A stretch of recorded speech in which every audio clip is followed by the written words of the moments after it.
What's going on, Internet? nerdlocker.com here with this week's comic book reviews, and I'm starting off with Justice League of America, number 13. I'm assuming this is the last issue of the Forever Evil tie-in stuff, just because Forever Evil only has one more issue to go. Don't know if we'll get one more that coincides with the finale, but last issue was this crazy thing. Oh my God, Martian Manhunter, what's happening to him? You find out in this issue. I almost feel like this storyline was a little unnecessary. Not that it wasn't a good story, but getting to the end of it and seeing where you're at, I kind of feel like what's been going on is being dealt with in other books with the Forever Evil stuff, and that this kind of now just seemed like a filler. Like I said, it wasn't bad. It was an enjoyable read the whole way through, but just the ending, I was like, oh man, I thought there was going to be a bigger payoff. Yeah, I guess that's kind of all I can say about this. I'm going to give it 3 out of 5 nerd skulls. Let me know what you guys thought. Hey guys, I got to check out a new #1 out of IDW this week with Monster and Madman #1. If you like Ben Templesmith, this is definitely the book for you because Damian Worm looks pretty much identical to the artwork of Ben Templesmith. Writing by Steve Niles, it's the story of Frankenstein meets Jack the Ripper. How they get there, definitely confusing in this book because with every single panel, the artwork, it really wasn't clear what was going on.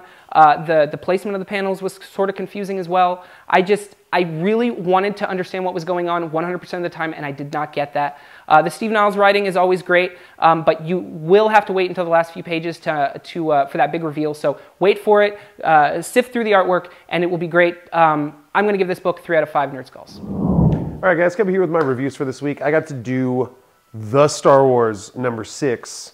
Now, I kept saying that I like this book because it's just cool to see a different take on everything. Another thing that's making me, this issue in particular, it didn't really feel like it was going on a parallel of actual Star Wars anymore. It's like its own thing at this point, but it feels more akin to like a Flash Gordon serial, whatever Starlight is based off of, something like that, like a big, showy production, this big theater production, but put on TV. That's what it feels like now. It's kind of cool. It's kind of just old school. You meet like the Chewbacca character of this universe, and it's a totally different thing. It's kind of like Kashyyyk, but it feels weird. It feels different. It's almost like they're Ewoks, but way more vicious and giant, obviously. But I don't know. It's actually a pretty interesting read if you're a fan of actual lore, just because it's a breath of fresh air, so to say. So check this out. I'm going to give it 3 out of 5 nerd skulls. Hey there, nerds. Jim here with my comic book reviews this week. And first up, I have Bloodshot and H.A.R.D.C.O.R.P.S #20. Now, I have never read this book. In fact, I've never read anything other than Archer and Armstrong and Quantum and Woody from Valiant Entertainment. Man, it's an eye-opener. I'm learning a lot about the Valiant Entertainment universe. I wish I had known this before because it's really, really cool. So basically, you have two factions that are always going after psiots and trying to take these gifted people. And one is Toya Harada's group, the Harbingers, and the other one is this group associated with Bloodshot, which is pretty cool. I really thought that was awesome. And again, I'm sure everybody knew this, but I didn't know that. So now they're going after, and they find out that they are technically a part of the sect that just had this huge war, and they're going back to kidnap Archer, who they originally had and brainwashed and all that until he was taken by the parents all the way to Ohio and brainwashed even more and blah, blah, blah. So it's really cool to see this unfold and develop. Again, we have Armstrong getting drunk and all that as a ploy to get him out of this picture, but now he's hot on the trail of getting Archer back. I really like how this is unfolding. I like how they're bringing Archer and Armstrong into the mainstream of the Valiant universe. I really like this book. I'm going to go ahead and give it 5 out of 5 nerd skulls. All right, I got to read Avengers Undercover #1. This is the next part of the Avengers Arena story that has ended. This is the new series.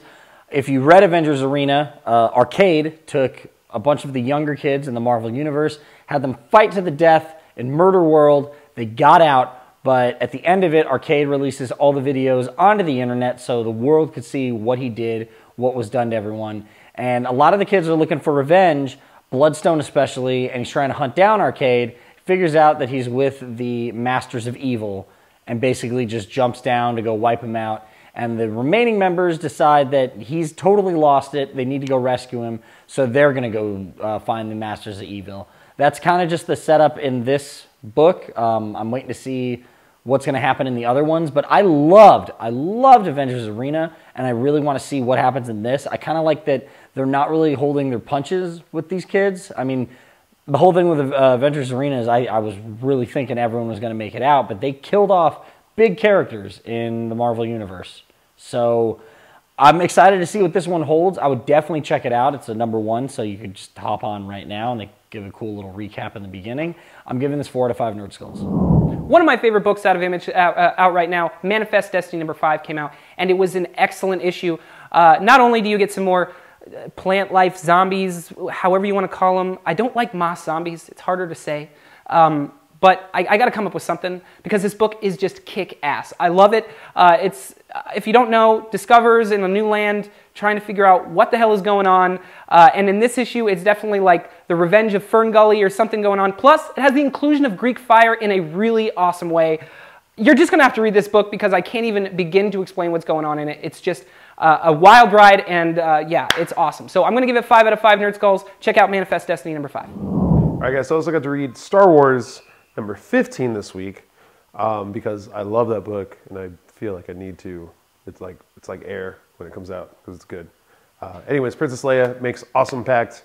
It's kind of a political thing. Like they're playing the whole political game, and Luke's being a really weird dude this entire time, which is kind of funny because knowing what's going to happen in like a couple years' time from this story, because it takes place before Empire Strikes Back, it's kind of like you should not be so upset and jealous right now, dude. Chill out. Just pump the brakes. Just let her do her princess thing because she's a princess and you're just a water farmer, pretty much. So, anyways, it's actually pretty awesome. It's still really fun to read and really gets me going. One of the reasons I want to read comic books every week. So I'm going to give it 4 out of 5 Nerd Skulls and request that you read this book as well. So I also got to read Unity #5, also from Valiant. I really enjoyed this book. I thought Matt Kint's writing is just fabulous. He's taken this team, introduced us, and now we're basically into the meat of what this team or who this team is going to be and establishing this exact opposite of tight-knit group, and they're very suspicious of each other. And we're looking at Exo Man of War, Ninjak, Livewire, and Galad. And I really think this is going to be a cool team. Open up with Livewire. She is still really fearful. She's not really fearful of her life, but the ghost of Harada is always hanging over that he might come and get her basically at any time. She's joined up with MI6 as Ninjak is. I love Ninjak. This character is basically James Bond as a ninja. They show him in his huge castle in England, and it's just awesome. I love it. I love where this story's going. It's definitely a first issue into this new storyline. I like how we're going to see this team come together and take on new things, specifically this alien technology that had been going around the Earth, and now it's kind of crashing into Earth, some pieces, so they're investigating it. Obviously, there's going to be more. I guarantee at some point they're going to run up against Harada because he definitely got spurned, so he's going to be there at some point. Highly recommend you check out this book. I'm going to go ahead and give it 4 out of 5 Nerd Skulls. All right, I got to read Constantine, #12. This is still the Forever Evil Blight storyline.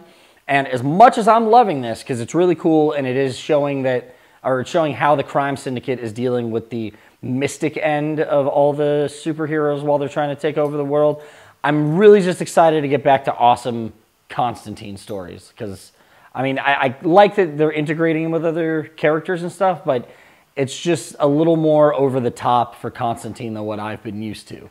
Not that that's bad. This is really cool, and I basically get to a conclusion here between him and his old best friend Nick about how to save Zatanna and what they need to do.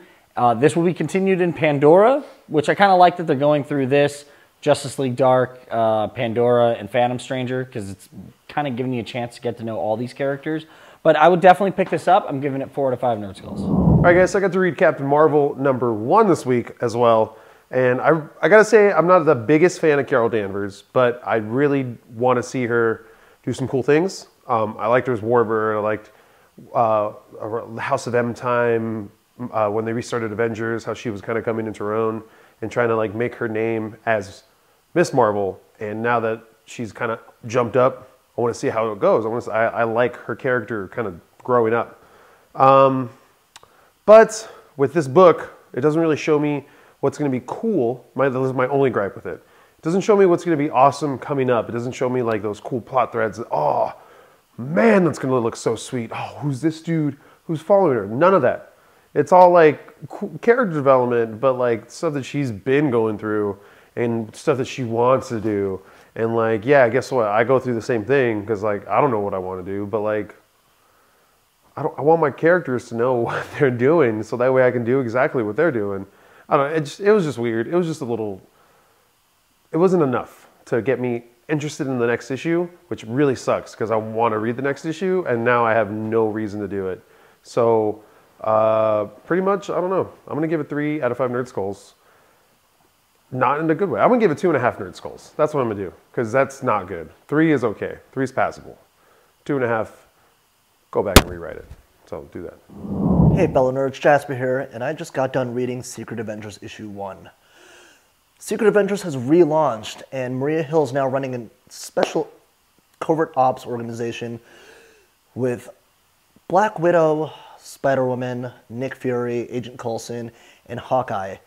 And as they all group together to become, this new team, they go back a few weeks to show how they were all put together, and it was kind of funny due to the fact that each and every one has their own thing going on. You have Agent Coulson and Nick Fury pretty much going up in space to take care of a little issue that has grown into a gigantic proportioned problem with the Fury running amok. Back on Earth, you have Hawkeye being chased by AIM, which was kind of funny due to the fact that it pretty much runs into Black Widow and Spider-Woman. And that whole mix of chaos and just funniness, you'll see what I'm referring to when you check out the issue. But overall, it was pretty interesting and pretty funny at the same time. Each and every one of them had their own different scenarios, and they all pretty much clicked with Maria Hill being the sole person who at least runs, this whole chaos and trying to figure out what's going on with everyone else. She's also going through her own issue, but you don't necessarily find that out till the very end. But overall, it was entertaining. Not the greatest start, but overall, I'm hoping that it gets good. With that, I'm giving it a 3 out of 5 Nerd Skulls. All right, guys, I got to read Nightwing 29. This feels like the final issue of the series, and I say that because, it's the final part of the storyline. I know 30 is the last issue, but I feel like that's going to deal directly with everything going on with Nightwing and Forever Evil, so I'm kind of reading this as like the end of the run, and it is a great last issue. You really see Nightwing just reflecting a lot on his life and the things that he's gone through in the past, year or so of the New 52 and just everything he's had to deal with before, which kind of sucks because it makes me think like maybe they're going to kill him off. I really hope that that's not what happens with Forever Evil, but it's really cool just having a look at like what he could have become, what he's done with his life, where he's going. Meanwhile, he's he's thinking about all this as he's going to rescue Jen, who's the little girl whose parents were killed by Zaz, and she's going to fight Zaz by herself, which is kind of like crazy. But it's an awesome fight scene. It's Nightwing being Nightwing. I've always loved this character, and I really am bummed to see this issue go. I really hope that, or the series go. I really hope they have awesome plans for him after this, and Kyle Higgins, because he's an amazing writer. I'm going to give this 5 out of 5 Nerd Skulls. You guys need to read it. All right, guys, so let's look at to read Hawkeye number 17, of course, but it's different. It's weird. It's pretty much a little moment in time when Clint Barton was able to actually unwind and relax and be himself and just kind of like not even worry about the problems of being a superhero. And it's an entire Christmas special done by Chris Eliopoulos. He's like the Marvel's Chris Girusso, I'm sorry. But either way, it was still an interesting, cool read. It almost felt like it was going to be like the Critter Christmas from South Park, where it was going to take like a turn, but it didn't. It was totally innocent and sweet the entire time, and like life lesson building and stuff like that. And I don't know, it was just like a sweet issue. Just a very like nice break from everything. And then next week, oh man, or next month, I should say, it's probably going to kick into high gear. But this was a pretty chill, relaxing issue, so I'm going to give it 3 out of 5 Nerd Skulls. Check it out. All right, I got to read Superman Wonder Woman number 6. This is more of the fight with Zod, and they're trying to build a gateway from the Phantom Zone, which actually deals with some of the stuff that Superman Batman have done in Batman Superman series. But you really get to see Wonder Woman and Superman just kick ass. Like, that's... I love that they're putting them against Zod and Fiora? I think that's her name. I'm terrible with names. You should know this by now. Because it's just 4 superpower beings beating the crap out of each other. And it kind of looks like they're done for. And then Superman has this crazy idea with Wonder Woman. Not like that. Like a crazy idea to help them get out of this situation that they're in. And it's really awesome. I'm actually... totally turned around in this series because I remember I hated the first issue, but this is proven to be really cool. I like they're including all of Superman's stories and all of Wonder Woman's stories because you see a lot of the Greek god characters in this. Either way, I definitely suggest reading this book. I'm giving it 5 out of 5 Nerd Skulls.